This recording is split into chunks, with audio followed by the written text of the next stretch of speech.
તેઓ આગળ વધારે કાર્યક્રમ. એટલું બધું રિઝવાનભાઈ આજે તૃપ્તતા મળે છે તમને સાંભળીને. પિક્ચર જોઈને તેમ થયું કે આ માણસને ભલે વર્ચ્યુઅલ રીતે પણ એકવાર દર્શન કરીએ.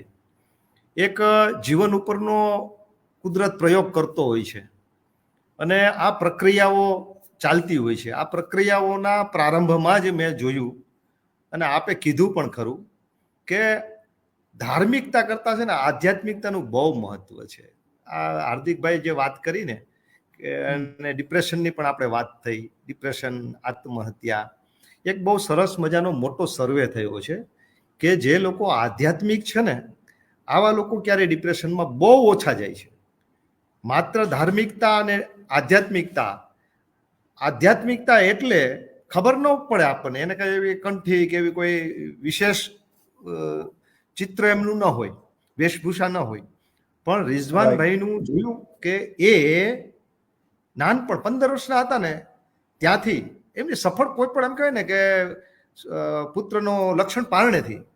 એ 15 વર્ષના હતા ને ત્યારે મહાનતાના લક્ષણો એની અંદર હતા. પેલો પગાર આવે, પિક્ચરમાં દ્રશ્ય બહુ સરસ છે. રિઝવાનભાઈ એમાં તો એક પગારની જ વાત કરી છે, પણ રિઝવાનભાઈ 100 ને કંઈક 70 રૂપિયા 40 રૂપિયા જે પગાર હતો પહેલો દુકાનનો, એ આપી દેતા એમ.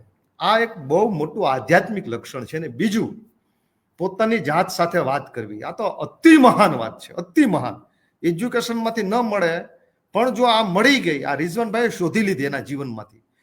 કોઈ પણ છોકરો એ કદાચ ભલે ને ટાચા સાધનોમાં બેઠો હોય, હા જંગલના ખૂણામાં બેઠો હોય, કે લિંકનની જેમ એક આમ છેવાડાના પરંગણામાં એનો ઉછેર થયો હોય, કે અબ્દુલ કલામ આઝાદ જેવો માણસ, ગરીબ માણસ હોય, જે માણસ શોધી લે છે પોતાની જાત સાથે વાતો કરવાનું, અને એ ઉંમરથી એને એક વસ્તુ બીજી આવી પ્રકૃતિમાંથી પકડી, એ છે બ્રહ્મ મુહૂર્ત. બ્રહ્મ મુહૂર્તનું શું મહત્વ છે, કેવડો મોટો વૈભવ ઈશ્વરે આપણને આપ્યો છે. રિઝવાનભાઈએ વાત કરી એમ બધું અંદર જ છે, અંદર જ શોધવાનું છે. આ એજ્યુકેશન ને આ બધી બીજી બહારની જે સફર છે ને, એ તો ખાલી એક નાની નાની દીવા દાંડી રૂપ પ્રેરણા રૂપ થઈ શકે એટલું છે. એનાથી વિશેષ બધું જે ખજાનો છે એ તો અંદર જ છે. રિઝવાનભાઈ નાના 15 વર્ષના 17 વર્ષના હતા ત્યારે પોતાની જાત સાથે વાત કરવા માંડ્યા. કોઈ પણ વિદ્યાર્થી, કોઈ પણ બાળક, કોઈ પણ યુવાન પોતાની જાતનું વિઝ્યુલાઇઝેશન કરે, પોતાની જાત વિશે જાણે, પોતાની જાત વિશે બોલે, પોતાની જાત વિશે જેમ ગાંધીજી ડાયરી લખતા એમ ડાયરી લખે, તો એ માણસની સફર ચેલેન્જથી, ખાતરીથી હું કહું છું કે ખૂબ ઊંચી જગ્યાએ જશે. વિચાર કરો, ક્યાંથી ઊભું થઈને, ક્યાં છેવાડાના ગામડામાંથી ક્યાંથી ઊભો થઈને માણસ ક્યાં પહોંચી શકે છે.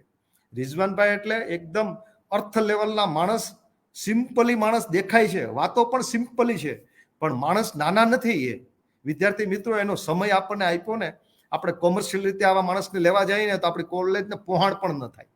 એવા માણસે જે વાત કરી છે, 56 જેટલા તો એવોર્ડ જેમની પાસે મળ્યા છે, 10 દેશોની અંદર એમનું ફાઉન્ડેશન કામ કરે છે, હજારો લોકોને સેવા આપી છે, ને $1000 સંપત્તિ એને દાનમાં ખર્ચી છે. એ કીધું ને એમ કે જમણા હાથને આપ્યું તો ડાબા હાથને ખબર ન પડે, એવું તો એમનું જીવન એને વાંચીને ખબર પડે. આ માણસ બધું કહેતો નહીં હોય. આવો સેવા આપવી. સંપત્તિ તો ખૂબ લોકો કામે છે, ખૂબ લોકો કામે છે. ભામાશાઓ ઘણા બધા છે, પણ ખરેખર ભામાશાઓ થવું ને, દેવું, આપવું, પોતાની પાસે જે ફંડ છે, મિલકત છે, એ આપીને ખુશ થવું. આવા કલ્યાણકારી આત્માઓ આ જગતમાં ખૂબ ઓછાઓ છે. આ સુરાવો છે, આ દાતાઓ છે.